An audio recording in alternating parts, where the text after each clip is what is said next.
Goggle gorilla गनिमी गावा असा नुसता मुलांना घोषून मारला ना. गनिमी कावा डोक्यात त्यांना काय दिसत नव्हतं. आणि ते गोरिल्ला काय रे? कोणालाच काय दिसत नव्हतं. गोरिल्ला पण आहे नाही गोरिल्ला. दिसते गनिमी गावा मध्ये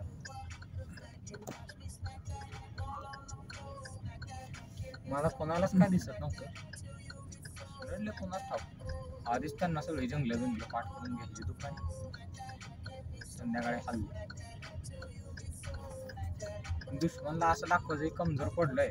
दुश्मन आता यायचा सरप्राईज. काका ओ काका उद्या पण यायचं. लेक मध्ये नाही गेलो बाबा आज. हो दुख हो तुझं बघ. दादा खिडकी उघड ना. फॉग आहे रे आतमध्ये.